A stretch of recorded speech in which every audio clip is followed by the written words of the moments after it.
You are listening to the Willpower Podcast. Welcome to the show. I am Will Holdren, and I talk with some of the most influential CEOs, entrepreneurial leaders, and thought leaders to try and reveal the secrets that has led to their success. I believe that with the right knowledge and mindset, you can do anything you set your mind to. So if you want to learn how to change your life for the better, if you want to learn how millionaires actually became wealthy, or if you want to develop and start your own business from the ground up with the right knowledge to help you, then you are in the right place because this is the Willpower Podcast. I cannot wait to introduce you to today's guest, but first, if you have enjoyed an episode, then please open up Apple Podcasts and hit that subscribe button. And if you think we deserve it, scroll to the bottom, select write a review, and leave us a 5-star rating with a review that states where you are from and one aspect of the show that you love. Once you do that, send me a screenshot and I will feature you on a future show and shout you out on my Instagram that has over 10,000 followers. Now let's get to the show with our newest guest. No way that we go is a one-way street. Nothing that we love is a one-day key. And if we gon' do it, we gon' do this now. And if we say we gon' hold this down. How's it going, everyone? My name is Will Holdren, and I am the host of the Willpower Podcast. Today, we have a very special guest, and his name is Gary Ashton. And Gary is the broker for the number one Remax team in the whole world, which is very impressive. And he actually has over 185 agents on his team. And they're out of Nashville, and they're actually the official Titans real estate team, which is quite the accomplishment, and it's pretty cool.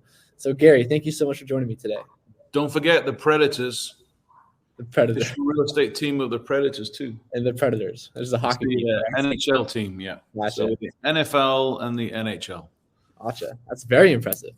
Yep. Not too many people can say that. So to start off, I kind of want to jump right into your childhood. So can you kind of talk about what your childhood was like and how it kind of turned you into who you are today? Childhood? Good grief. I can't remember that far back. So I grew up in Leeds, which is the north of England. Typical upper to middle class. Lower to. So England's a very class-based system. So my dad was working class, started making a little bit of money. So we went from working class to middle class, but lower middle class, I think is the way you would describe it. Yeah. So did that, grew up in just a typical comprehensive school system, but it was always playing music. I had to choose between playing soccer or music, so I chose music. I'm a drummer, so that will have some impact later on into why I'm in Nashville. But did that. Went to what did I do after that? England. You have to qualify to go through A levels through the education system to go to college. So I went to Newcastle Polytechnic. So you got another level. You got the universities or the Polytechnic. I went to the Polytechnic because my grades weren't good enough for university. So went to the Polytechnic, did business studies and marketing, and was always playing music. And then after that, I started working in. This is back in 1986, 87, when nobody had any jobs. So I was on the dole and worked at an advertising agency whilst I was still on the dole. So for me, I was working for them for free, but it was a way of me getting some experience, essentially working in the advertising industry, because that's what I wanted to do. I wanted to work in advertising. So I did that, and then I was still playing in the band. The band that I was playing in got signed to a management company, so that led us to opening up for some big bands in the late 80s. And then that band disbanded. So me and my dad ended up buying, because me and my dad had what you would call mom and pop motels in Leeds, but they were they weren't in the best area of Leeds. So we ended up selling those. This is a really long story compressed into 2 seconds. And then moved over to Florida. Did that for 10 years. Wow. Should I stop? Because you said childhood, and I just realized I did childhood to to adulthood in about 30 seconds. No, that's good. I love it. It's definitely a very unique story. And I love how you said you were a drummer because I was actually in the band as well. I was a saxophone player. Obviously, it wasn't as good as you because we didn't get signed anywhere and I was just in a high school band. But, No, that's not true because I'm in Nashville and there's so many people here who are way more talented than me, much better drummers, but they didn't have the opportunity or the luck. I think it's usually because talent is no guarantee of success. So the fact that you went in a signed band doesn't mean anything really in terms of your talent. The luck is what's. Yeah, very true. Very true. And so in your story, you said that you and your dad started buying these mom and pop motels kind of things. Now, did you buy them over in England or were they in the US? So it started off with one in England and then expanded that to another one. So we had two. They were like on a corner. And these were old homes. They were Victorian homes, essentially. So they were just. So Leeds was going through a bit of a growth spurt. So they had a lot of construction going on, and a lot of the construction crews would come from different cities. In our case, they came from Newcastle, which is about 90 miles away, an hour and a half, maybe hour and a half. And so those guys would come down, work on the new developments, and then go back home for the weekend. So that was our clientele essentially, which was great because we knew they were going to be on a 2 or 3 year contract. So those businesses usually cash business, but we ended up. I said, if we put all the money through, then it'll have a true reflection of the value of the business. So that instead of saying, we do 150,000 a year, and then when you look at the books and it says 75, and you say, well, that's costs a lot of cash. We put everything through, so enabled us to sell those, and then we ended up buying a motel in Clearwater Beach, and did that for 10 years. Gotcha. Yeah, so this is pretty interesting to me because obviously you grew up kind of more of a musician than in the real estate industry. So why did you and your dad decide to go into real estate in the first place? To buy the motel? Well, I think originally it's because my dad got made redundant and then decided he never wanted to have a boss again, unless it was him or the public or your clients were your bosses, So we ended up buying this motel. We would call it a hotel, but it was really a bed and breakfast. Gotcha. Small hotel. So like it had probably 12 rooms. No, let's see. 4 rooms would take 12 people. So there was more like I think you'd probably call it a hostel today, thinking back, because you'd have maybe 4 or 5 guys in one room. Gotcha. Sharing a bathroom. This is very English. It's not very American. Sharing a bathroom, and so we did that, and that was doing well. So that's why we bought the building next door and converted that into a hostel hotel. Gotcha. And then you came over to Florida and bought something on Clearwater Beach. Clearwater Beach, yeah. Gotcha. Which I knew that I wanted something.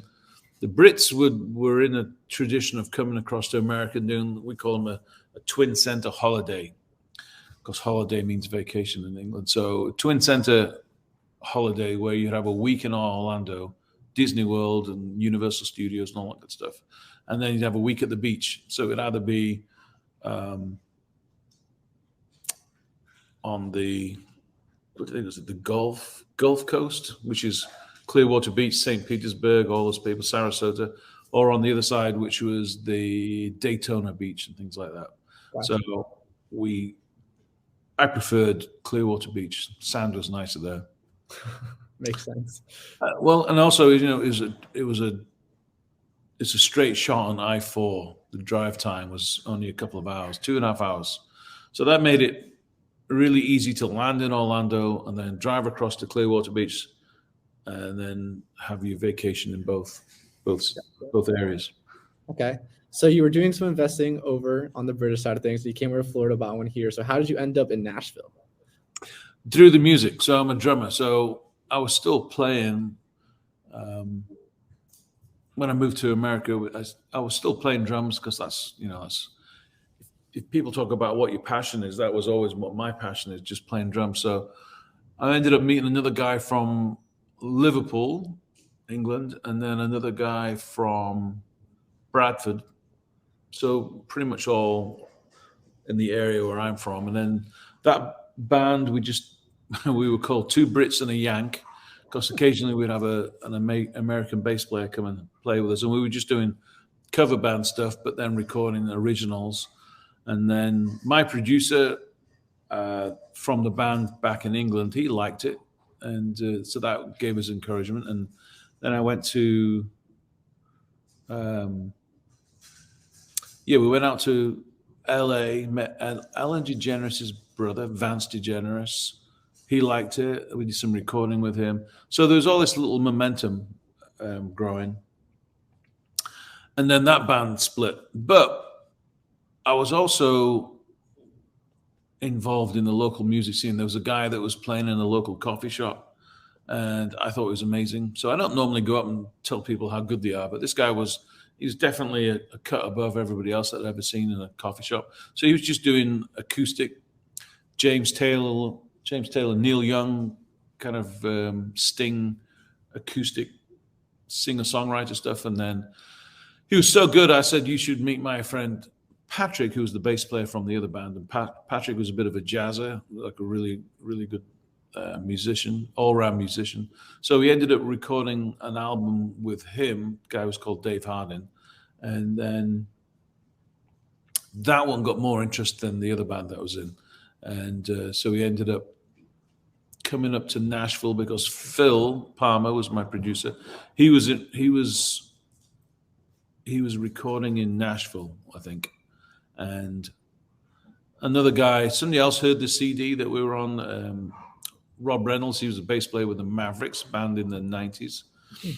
And so both kind of said, come up to Nashville. So went up to Nashville, and I liked it. I'd been there one time before, forgotten why I was there before, but I ended up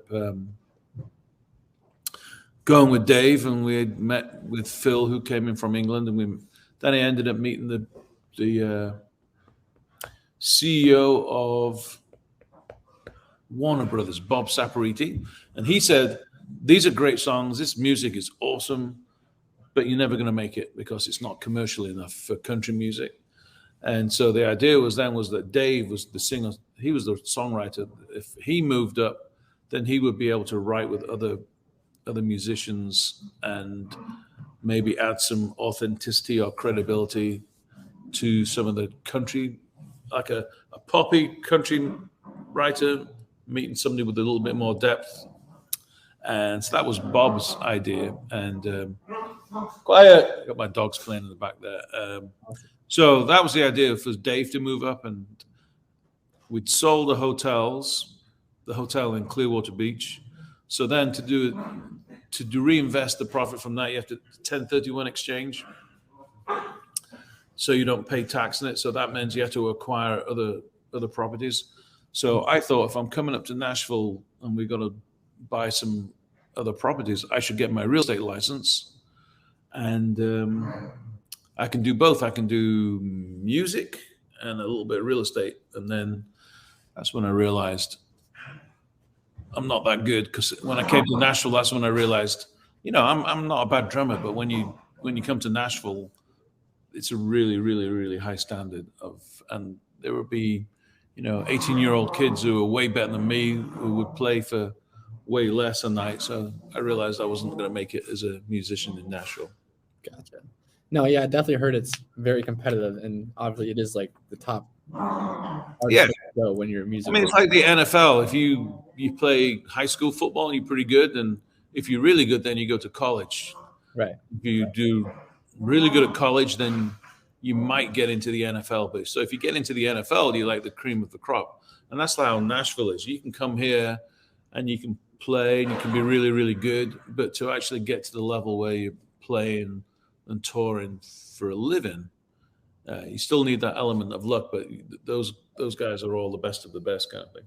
For sure. But at the same time, you also had a lot of higher up people that are saying like how good your guys' music is, so that's pretty cool. So, I mean, that should count for something, So kind of looking back on your story, like, do you ever regret like giving up on the whole music thing, or no? No, Gotcha. no, because I think you have to have a self-realization. Music is the people who are successful in music are the biggest success is the songwriter and the actual artist. So as a drummer, you're part of you're a supporting cast. And I don't know do you have any actual bands that you like? Can you name a band and I'll tell you if I know the drummer? Oh gosh, I'm not sure, to be honest. I know Right. like So with a band, you usually know the front, whoever's singing, male or female, you probably know his or her name, right? yeah, correct. The song, yeah, the lyricist person. But so that's the focal point. So then whoever's in the band who's playing drums and guitar, unless they're a real personality, and so the Foo Fighters, do you know those guys? Yes, I have. There's like the 1980s stuff, right? Correct. Foo Fighters. Yeah, more 90s. So they started off with Nirvana. It's a drummer from Nirvana. Then Dave Grohl started his own band. So he's a big personality. He was a drummer in Nirvana, but then he started the Foo Fighters. So now he's the front man for the Foo Fighters, and I would say he's the main songwriter. There's a drummer in the band now, and Taylor Hawkins. So people know him because he's a big personality, but generally most people know the singer of the band, and that's it. They don't really know who the drummer is. So the drummer can be like a revolving cast, like Zach Brown Band. You know Zach Brown Band? Yeah, that's a great band. Okay, so I couldn't tell you who the drummer is. If the drummer changed tomorrow, you and I wouldn't know, but we'd still know Zach Brown. That's the guy, Correct. Yeah, his face and everything. Yeah, so do I regret it? No, because I wasn't a songwriter and I wasn't a big personality in the band. I was just a drummer.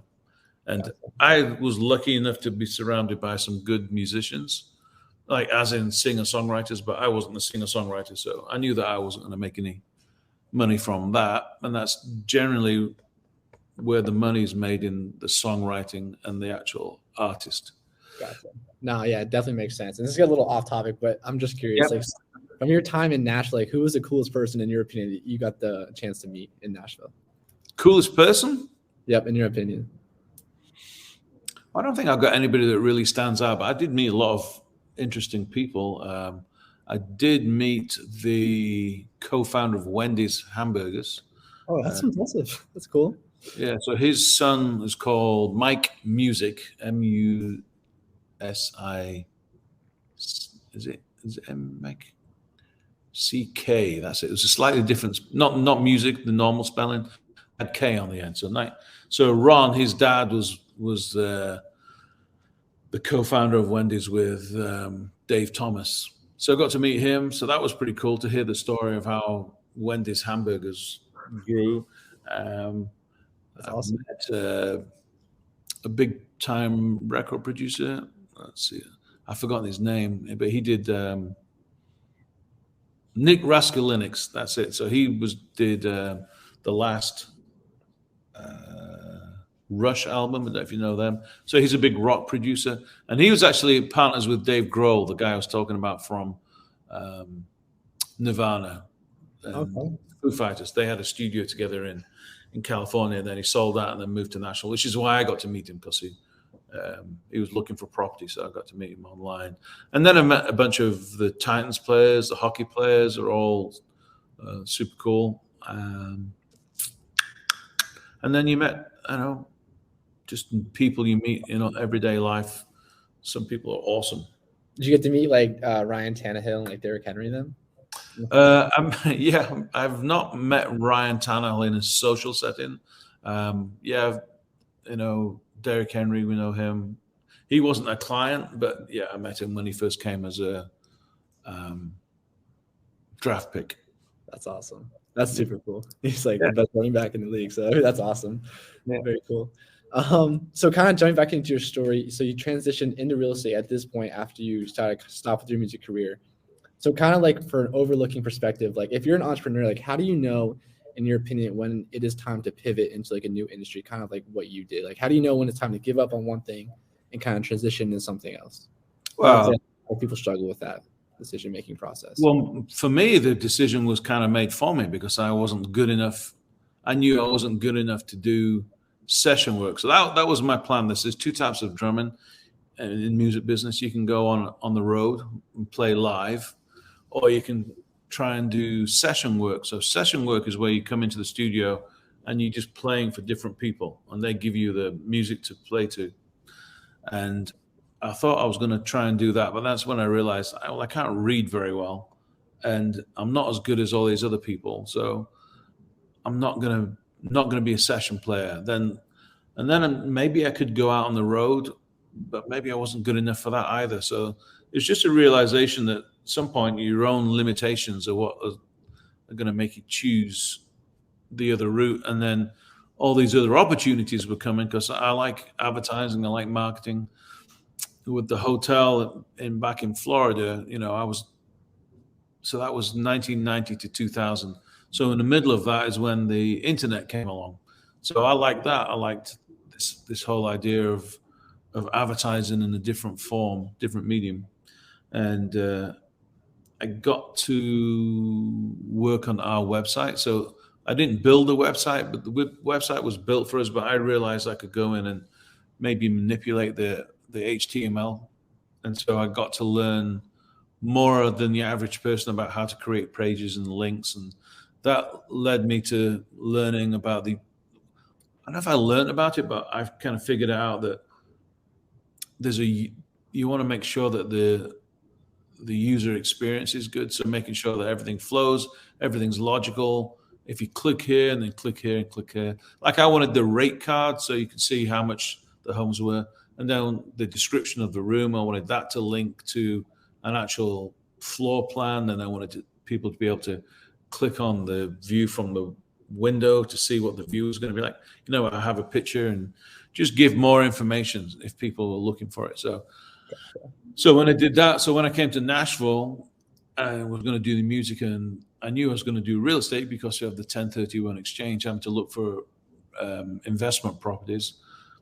And then I knew that I wanted a website, so that was a logical progression. So then I knew that I wanted to be able to create more pages, and then I quickly went from a template site to a custom site where I could actually sit down with the developer and the designers and say, like, map it out with them and say, I want this, and I want it to be able to do this and that.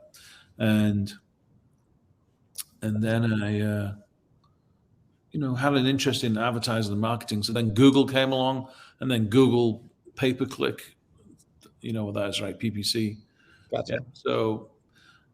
So finding out about that was pretty cool. And the whole process of like the daily auction, the bidding to get to number one, figuring that out and realizing that was probably the biggest source of business, because you can have the best website in the world, but if nobody ever sees it, then it's pointless, right? So it's kind of like being a songwriter, and you have an amazing song, but you never get it onto Spotify or the radio or TV. Nobody ever hears it because you're just in your bedroom. So I liked all that kind of stuff and figuring out what's the best way for people to see this cool website that I'd built, which was PPC. And then we got into SEO, search engine optimization.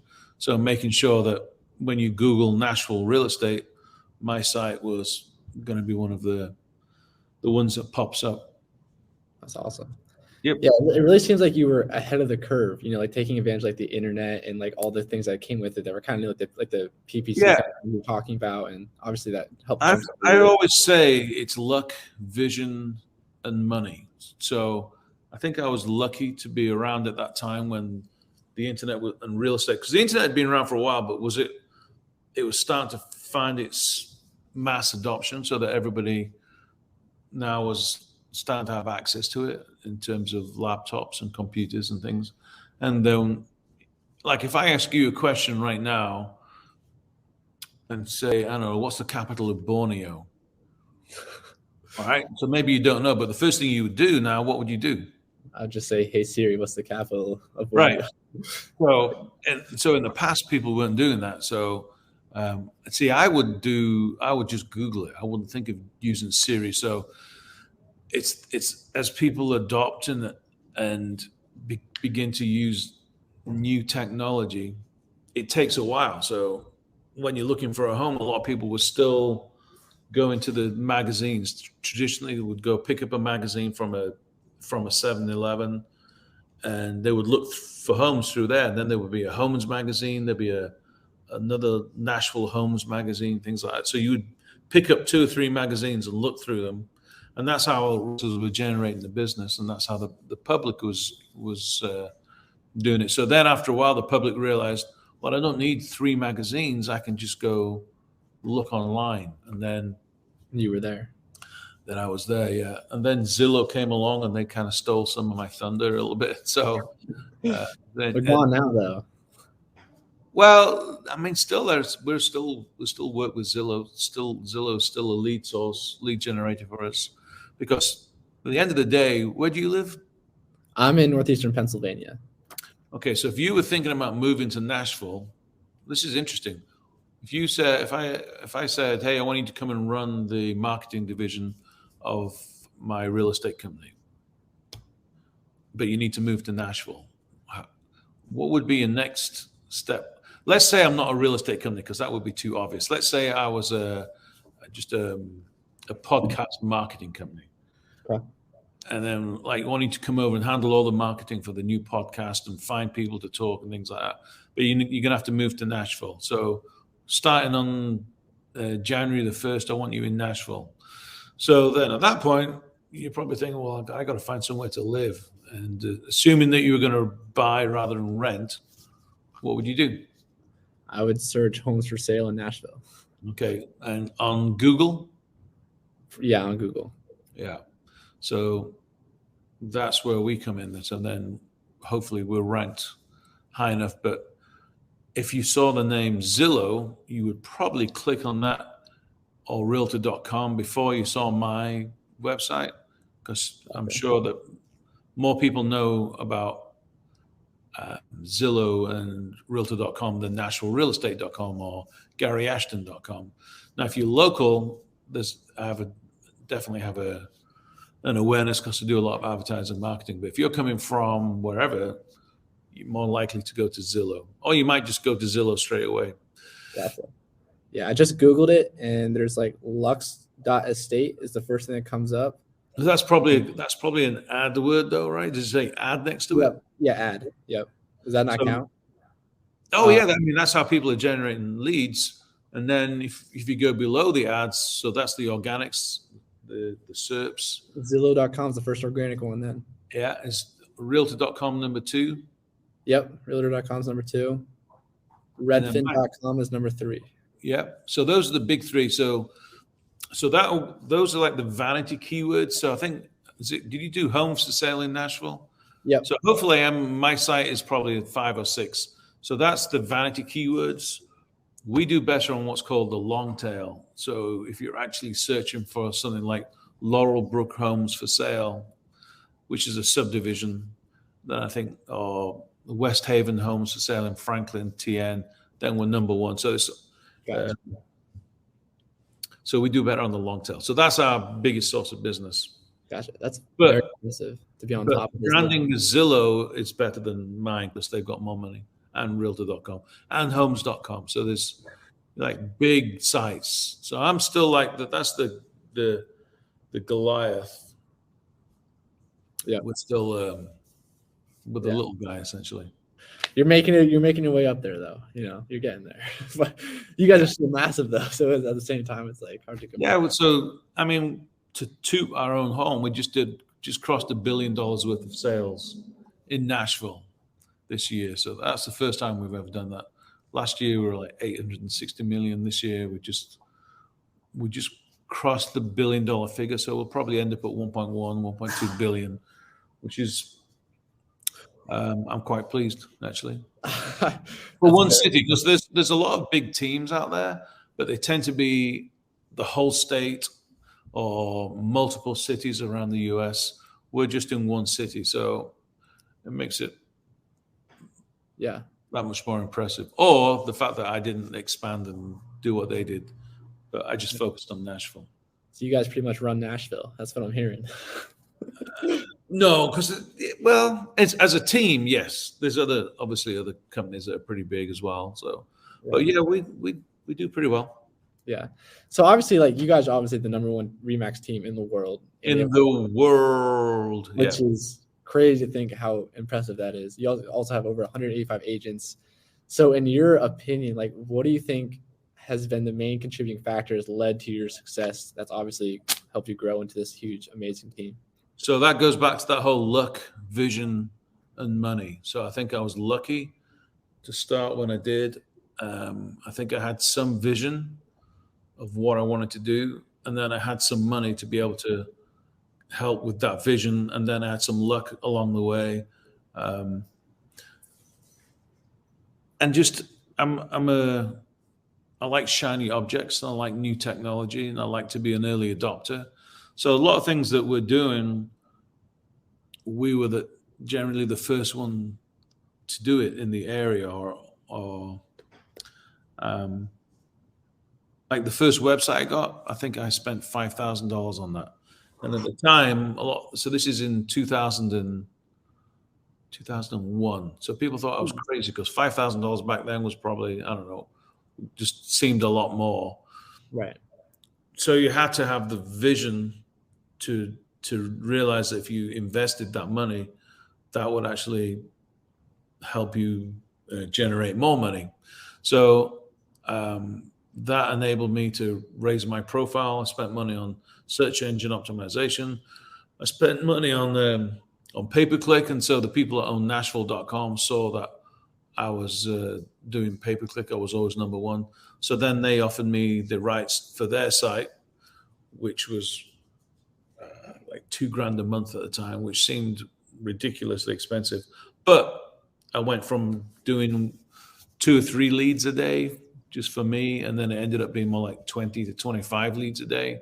Wow. So that's how I ended up starting the team, because then I realized that if you can take all these leads, if you view it like I've said this before, but if you view it like a tennis ball machine, you know, when you're practicing tennis and it keeps shooting out the balls, if those represent a lead, each time the tennis ball fires one out, you know, you can catch it, and then you put it in your arm. Let me put this down here so you can see what I'm talking about. So you catch it, you put it in your arm, catch the next one, put that one in your arm. These are all good leads, right? Yeah. Once you get to about 10 or 15, you can keep catching the new one, but the old one, you're going to put it in here, and then the one you got like 5 minutes ago is going to fall through to the floor. You're going to miss it because you're so focused on the new one, and then putting it, new one, new one. You keep putting it, cradling it in your arm. But once you get too many, then they start falling through the cracks, essentially. So that's when I realized I need to, hey, Will, do you want to lead? You want, hey, I'll catch it and then throw it to you, because it's all about the speed to lead and how quickly you respond to that person, because you don't want to take that lead. Somebody's inquiring about properties in Nashville. You don't want to respond 3 days later, because at that point, that person's found somebody else, or the whole motivation has changed. You need to get them while the mind is open to, because they want information. So once they find out that you're the person that can give them that information, they become pretty, receptive to talking to you. Because initially, they're usually like, "Whoa, I didn't expect anybody to call me quite so quick." But usually, once they figure out that you actually have the answers to the questions that they had, they end up warming up to you, and by the end of the conversation, they usually, "Oh, thank you for calling. So glad you called. This has been great." Because they want information about not just the house, but about the community, about the area, about the drive times. Is there information about shopping, golf courses? Is there a dog park? Is there, all that kind of stuff. That's why the realtor still is valuable, is because of their local knowledge, and then they act as a gatekeeper to be able to maybe help them with a moving company, mortgage companies, all that good stuff. Gotcha. Yeah, I mean, that's like rule number one of like sales and like real estate agents too. Like you got to be very communicative, and you got to respond fast. So Yep. obviously that's helped to your guys' success. Yeah. So I'm kind of curious, like just overlooking what you've done so far, like did you ever think that your team would grow into what it has today when you're first starting out? No. I mean, for me, it was just like if I could get, I think I started off with me. Then I realized once I was getting those extra leads, I got a couple of extra agents in the brokerage that I was in. And I asked them if they wanted leads, and I realized that if I give these leads away, I don't really have any control over them to be able to check and see what they're doing. So that's how the team started. So, started with 2 agents and then just grew and grew. And I was always interested in getting more and more leads. So if you get more and more leads, then you need more and more agents. And then it snowballs because now you've got more money to reinvest back into business, better website, better search engine optimization. And then it snowballs, right? Because once you develop a reputation within Remax or in just the real estate network, if you become known as the guy in Nashville, because we've been the official realtors for the Titans since 2012, I think. So it's quite a while, so you start becoming associated with the city. So whenever I go to a real estate conference, like I'll wear this. Wait, I don't know if you can see. I got the Predators. Look at that. Predators sign or a Titans shirt. So that by default, people will come up and say, "Hey, Titans, you guys are doing good," and then that leads to the conversation of, why am I wearing a Titans shirt at a conference? Well, I'm from Nashville, so then that links me to that city, and if I get on well with that person, then if they have somebody to refer, then hopefully I'm top of mind. Right. And so I'm kind of curious, like, how do you actually become the official real estate team of like Titans or like the Predators? Like, how does that happen? So that was a simple story. So back in 2007, I think it was, the Titans were looking for a new general manager, and the wife of Mike Reinfeldt, because Mike was up in Seattle, and he was the assistant general manager to the Seahawks. So I think he just came home and said, "Hey, I think may have an opportunity here to interview for the job with the Titans." And I'm sure his wife said, "Oh, that's great. Where's this? Nashville." So then she just went online. She didn't use Google. She used Yahoo. I remember asking her how she found us. And so she typed in Nashville real estate or Nashville home sale. I can't remember. And then eventually came to my site, requested some more information, put her phone number in. I called her straight away. I got on great with her on the phone. She wanted to do more information about school systems. So I sent her all that information, sent her the links to the school systems. And then she was looking at $2.5 to $3 million homes. So I was still selling homes. And so I said, "Oh, well, I'll take that one." And so I just went out and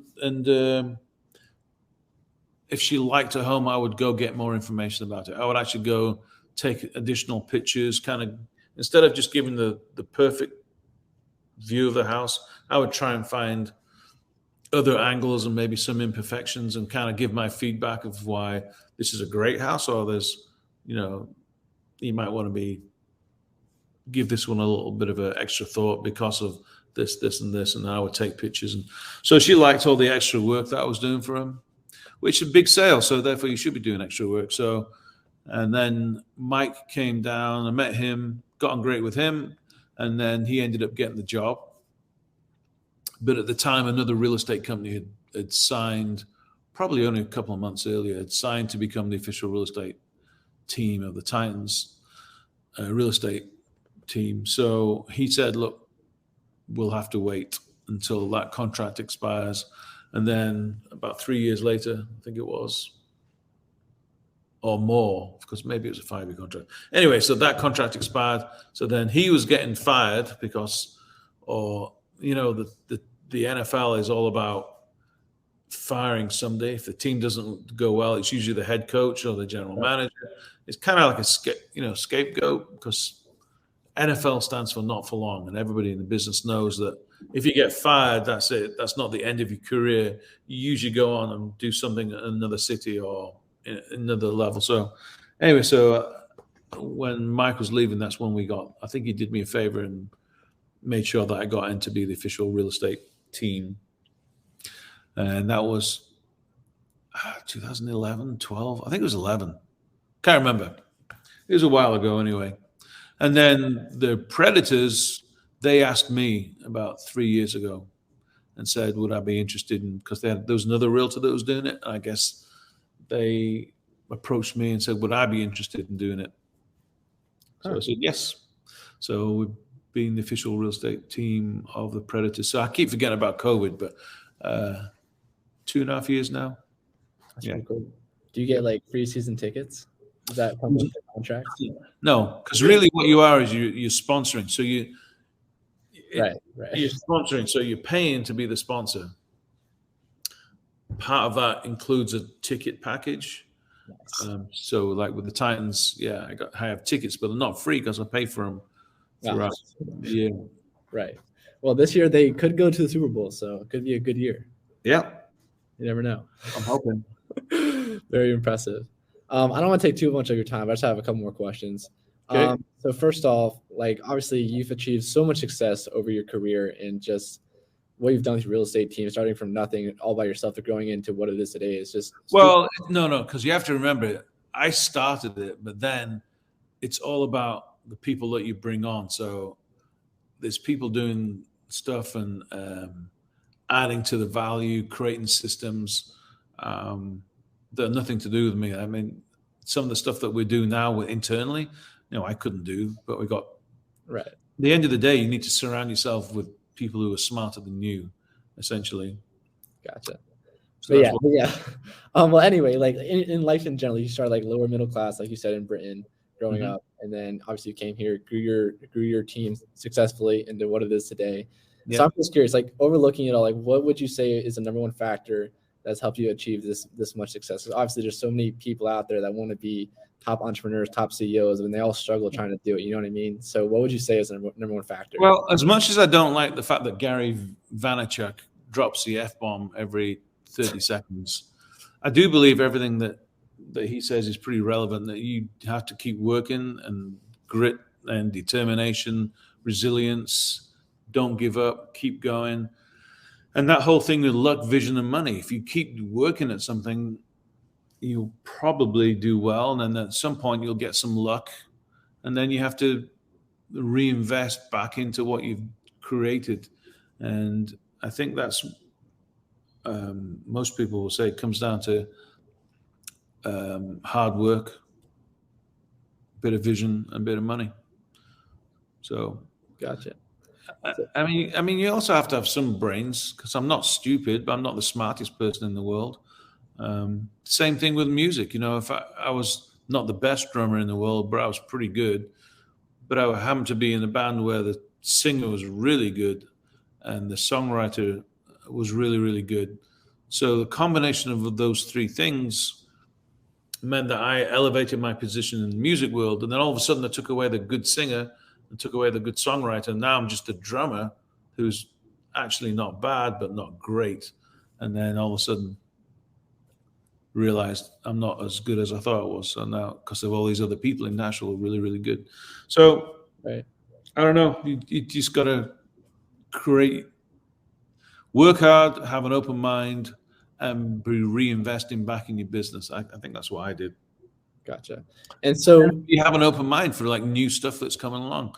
Be the early adopter. And sometimes you make mistakes. I'm sure you've heard other people say, I did this and it was a mistake. But that mistake opened some of the doors and led you to learn other systems or meet new people, and which then led you to do something else. So that's happened a few times. Right. I love that. It's pretty much don't overcomplicate it. Just take risk, calculated risk, and work hard. And who knows what can happen. I love that. You'll probably get people saying that I've worked hard and I spent all this money and I still not successful, but that's where the luck comes in. Yeah. Also, how long have you been in real estate from when you first got your license to now? I got my license in March of 2001, so 20 years now. Wow. That's another thing I think that's so crucial because I don't think a lot of people stay, in their industry trying to become the best for 20 some years. You know what I mean? I feel like some people kind of do it for 1 or 2 years and then find out how hard it is and quit and never see the fruits of their labor after so much time. You know what I mean? Yeah, yeah. So, I mean, it takes time. So you can't just. That's another thing that Gary Vaynerchuk says. You can't just become the CEO of a multi-million-dollar company overnight. You got to work and you got to invest some time and build your way up to that. And so I do believe that I do believe what Gary says is yeah, it's work, hard work, and then, like you said, staying at it, not just giving up after 6 months. We do billboard campaigns. You can't just put a billboard up for 2 weeks and then expect all this business to be generated from it. You got to have it. It's a long-term campaign, so you need it up there for a year or 2 years, because you might not be thinking about buying or selling a house, driving up and down, but subliminally become aware of that over a period of time. And then when you do think about buying or selling your home, you see the billboard, you hear the radio, then you look online and go, oh, there's that guy. So it's just creating that awareness. So it's a long-term investment, I think. I love that. I wonder how many people actually quit, before they get to that long-term moment where they could have been successful. That's always interesting to me. Yeah, there's a bunch. I mean, every business, music, the same way.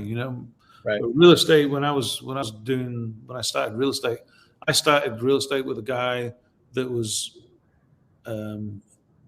he was older than me. He was some kind of executive, an insurance executive or something, and so he was trying real estate, and he was super smart, super personable, really good at real estate. But then he gave up because he had to, because he wasn't making any money, because you got to keep and invest in it, and the returns come, and he couldn't stay in long enough to get the returns, which is why the team for us is the way for new agents to instantly come into an environment where, instead of spending 6 months learning about the business, we compress all that and then give them opportunities as soon as they've gone through our boot camp, which is 3 weeks long, I think, 2.5 to 3 weeks long. But once you come out the other side and you've kind of learned some of our systems, which is still an ongoing process, but we're giving you people that actually want to go see a home, that actually want to talk to a realtor. So, like I said, that compresses that real estate career of 2 or 3 years into maybe 6 months. Absolutely. Yeah, that's crucial. I know you're super busy, so I just have one more question for you. Kind of looking at the future, what are some of your big goals that you want to get accomplished in the next 1 or 2 years or 5 years or whatever you want to talk about? Actually, I was talking to somebody today about this. Is that the fact that we did $1 billion this year? If we can do $1 billion again next year, I'll be happy. Because there's combinations. We have the systems in place. We're doing the marketing, but there's some outside factors that contribute to our success, and that is some of those things you can't control, like COVID. Who would have thought 2 years ago that COVID would actually lead to all this growth in real estate sales, with the low interest rates, people being able to work remotely now, people moving to states like Tennessee where it's a no state income tax. So we've attracted a lot of people moving from California, from New York. So all these people coming in. So there's a massive influx of people, which has really helped. So it's kind of like a false positive in a way. Okay. Will we be able to repeat that next year? I don't know. Like every year I see the figures and go, good grief, how are we going to do another 850 million? And then each year we seem to do a little better. And then hopefully, if we do another billion next year, then that'd be fantastic. And then staying in the #1 real estate team with Remax, that's cool. But I think our vision is just to keep staying ahead of the curve, making sure that it sounds like a cliche, but we always want to offer the best possible service for our clients, because if we do a good job with our clients, then you develop repeat business. So the hardest client to get is the first one, that hopefully if you keep investing and keep chatting, staying in contact, that person then becomes a referral source because they had such a good experience. And then when they think about moving in 3 to 5 years, hopefully they come back to, use us. Right. Which is why we do the billboards and the radio, because it keeps us top of mind. Yeah, top of mind, and you're aware of it. Yeah, that's very cool. And I'm sure, like, who would have thought your COVID year would have been your most successful year so far? That's crazy to me, how some people did really well during the whole COVID year and some people did not do well.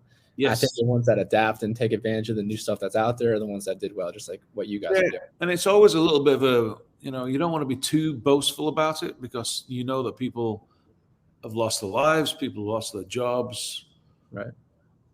So you don't want to be gloating too much, because there's always somebody out there that's maybe going, good grief, shut up about your $1 billion. I lost my job. But on the other hand, we did do $1 billion, so that's pretty cool. Yeah. Should be able to brag about that, I guess. Yeah, right? Just a little. Just a little bit. Before we hop off, is there anything else you would like to say? And if people want to reach out to you and your team, how can they find you guys? So the easiest way, depending on how old you are, really, I suppose. So either on Instagram, it's gary.ashton, or if you're using, just go to the website, that's garyashton.com, or you can just Google. If you Google Gary Ashton, that pretty much have the top 10 placements are usually somehow associated with me. Awesome. All right, guys. There you Follow have me it. on Instagram. I need to get 120,000 followers, and I think we're 110. Only 110. Will, you need to help me out on that. I'll do some marketing for you after this podcast drops. All right, guys. There you have it. Gary Ashton, thank you so much for joining me today. Nowhere that we go is a one-way street.